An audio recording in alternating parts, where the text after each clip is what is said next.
So, your ideas for your next film? I could follow my childhood friend to marry a stranger chosen by his parents. My big fat arranged wedding. Meet the parents first. Love contractually. Huh. Hi. Hi. It's love at first Skype. How do you feel about possibly moving to London? She's fine with it. It's a very multicultural place. यहाँ रहना तो ऐसे ही है जैसे बहुत बड़े कोठे पर। हमारे साथ मौजूद हैं जमائमा खान, जो किसी तारुफ के मोहताज नहीं है। उन्होंने एक फिल्म बनाई है जिसकी धूम मची हुई है, what's love got to do with it. Film इस वक्त पूरी दुनिया में उसके मुख्तलिफ प्रीमियर्स हुए और हमारे साथ वो इस एक्सक्लूसिव इंटरव्यू के लिए मौजूद है। हम उनसे फिल्म जो मुख्तलिफ रिश्तों के हवाले से, ख़ास तौर पर अरेंज मैरिजेस और जो मुख्तलिफ जो रिश्तों के दरमियान, ख़ास तौर पर जो साउथ एशियन कल्चर में जिस तरह बाज़ नौजवान लोगों को रिश्तों पर मजबूर किया जाता है, उस हवाले से ये फिल्म है जिसको खूब पज़ीराई मिली। हम जमाइमा से बात करते हैं। Jemima, first of all thank you very much for agreeing to do interview with us. If you could tell us about this film that you have previously done news related documentaries, you have written articles for various English publications. Why did you decide to do a film? Extremely good question. I set it as a challenge to myself, and I also wanted to write a film that celebrated Pakistan. I wanted to show the colourful, beautiful, joyful place that I knew when I was in Pakistan, as opposed to the Pakistan that we often see on Western screens. You know, quite often in films like Zero Dark 30 or Homeland, you see Muslims and Pakistanis depicted as, you know, the baddies. Yeah. And Pakistan is seen as a really scary, dark place. And so I got a chance to make the rom-com version of Pakistan with working title that invented rom-coms, and with this beautiful cast with Sajjal Ali, who's beautiful Pakistani actress and very talented, and Shabana Azmi from India, who's an absolute goddess, and Lily James, who's wonderful, and Emma Thompson, and all these, and Shazad Latif. And so I wanted to show the Pakistan that I knew, and a celebration. I always call it, from the beginning, I've called it, you know, I've hoped that it would come across as my love letter to Pakistan. This place where I kind of feel like I grew up. I went there when I was 20, I left when I was 30, and I feel it's somewhere that became part of me. You know, I have huge affection for the country and have many, many Pakistani friends still, and I still get a lot of love from Pakistan. Yeah, you do. And I'm very lucky and very grateful for that. So I just really, really hope that Pakistanis like it. I'm getting married. You are? Who's the lucky lady? Don't know yet. What do you mean? I'm getting an arranged marriage. Well, assisted marriage. That's what we're calling it these days. Dare I ask, what about love? You grow to love the person you're with. What, like Stockholm Syndrome? There is no doubt that film is actually a beautiful depiction of Pakistan. I've seen it. Thank you. But is the film inspired by, to what extent is the film inspired by your own experience of going to Pakistan at the age of 20, spending 10 years there, 10 very eventful years, and then coming back to London, and then being connected with the country? Look, every single anecdote or character or line in the film comes from something. It's all, you know, it's not a biopic. It's not my story, as you can tell, but it is definitely based on stuff that I saw or experienced. And it also reflects my journey and my understanding of what an arranged marriage is. You know, when I was a 21-year-old with very limited understanding of these things, I thought what a lot of people in the West think, which is this is a sort of outdated idea. It's you know, it makes no sense, and I've, like a lot of people, I think a lot of people in this country conflate the idea of forced marriage and arranged marriage, which of course are completely different. And when I went to Pakistan and I lived, my ex-husband's family are pretty conservative. We lived in a joint family household. I lived with my ex-husband, his sisters, their husbands, their children, his father, all in one house. Zaman Park. In Zaman Park, and all his other relatives also lived in Zaman Park, as most people know. And I saw arranged marriages up close, long-term ones that were being arranged. And I saw people who were really happy and they were successful in a lot of those marriages. And so I came back to the UK with a completely different view of how these things work and a totally different viewpoint to most of my friends, my old British friends.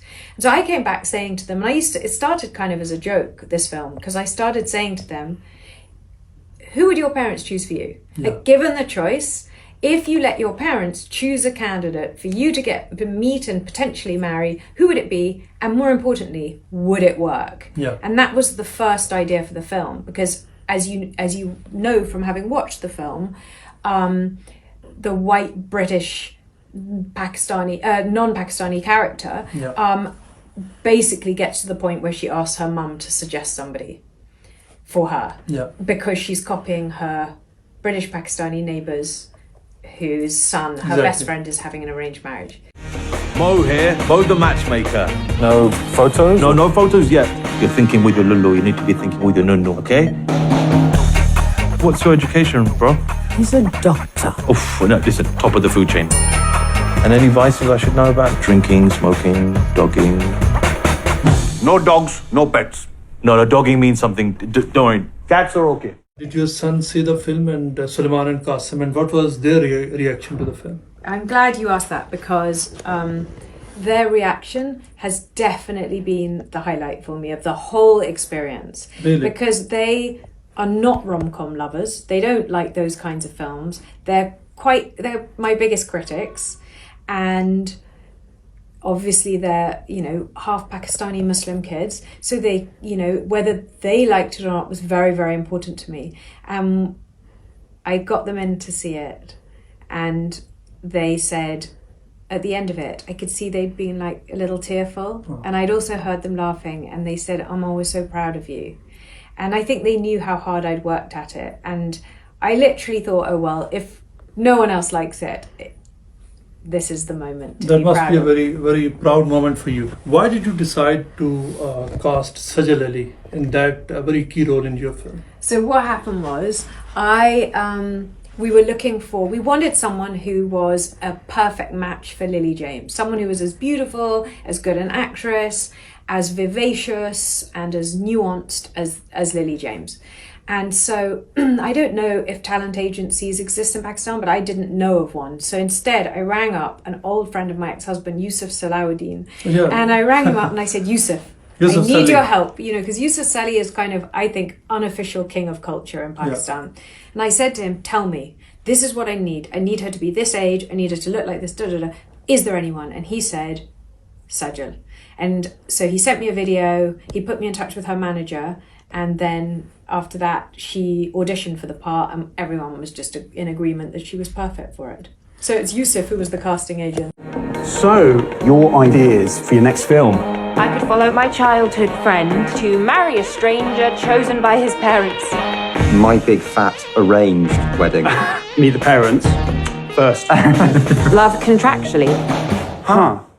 You have included, leading actors from India, Pakistan, and the UK. And is there any message of, any unifying message when there is, characters involved from India and Pakistan, and you see, we have Pakistan and India has a history. Yeah. So is there any message that you're trying to portray there?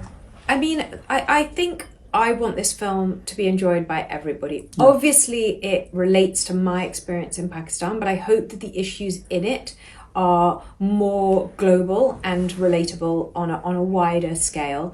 And I love that there is the best Indian and Pakistani talent all together in one film. Even musically, we have Naughty Boy, Shah, and we also have Nitin Sawhney, and they work together. And Rahat, I mean, can you imagine? He plays himself in the film. He played at my wedding, and I was a big Rahat fan. I was a big Nusrat Fateh Ali Khan fan, and obviously Rahat as well.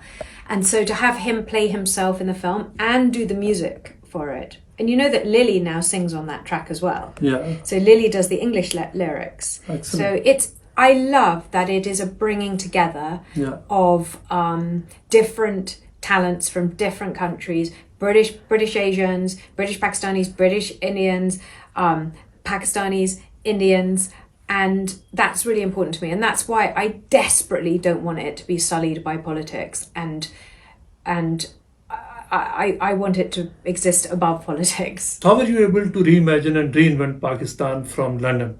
Because the whole film was shot here and... You mean literally? Yeah. We actually had a second, because it was during COVID, so it was very challenging. We couldn't travel or anything.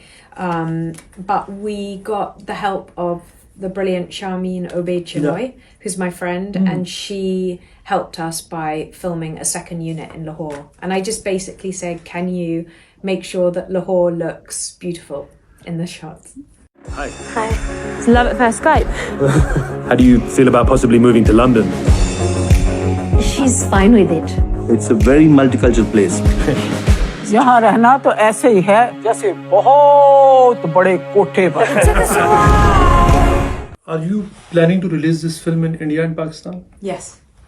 Inshallah. It's releasing everywhere in all territories, so... Would you ever make a Pakistani film, especially after the recent success of the Mola Jat, the legend of Mola Jat, at a very wide scale? I must watch that. I haven't watched that yet. Listen, I think Pakistan has the most incredible talent.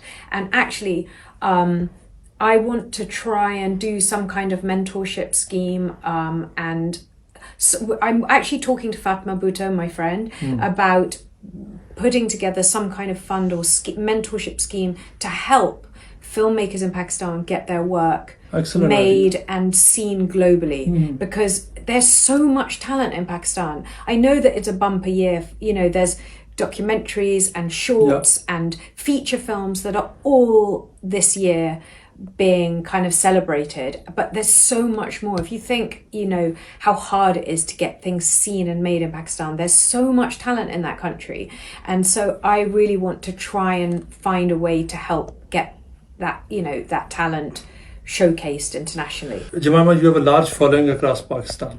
What will be your message to your fans in Pakistan through GeoNews? Oh, just I really, really hope you come out to the cinemas and watch it, whether you know you're in Pakistan or to the expatriate community in the world. I just really hope that people will enjoy it and be entertained by it and understand that, you know, the best thing that it came from my time in Pakistan, the best lesson I learned was the concept of niyat, you know, of intention. Intention, yeah. And I think everything in life, whether you make mistakes or not, we need to live in a world where people judge things by intention. And definitely, I hope people will see that my intention behind making this film was one of love. We also see that, you know, whenever you say something on social media, a huge number of Pakistanis come to send you, you know, love emojis, and many of them actually want you to come back to Pakistan and settle there. What is your message for them, the people who really still adore you? Pakistan's Zindabad.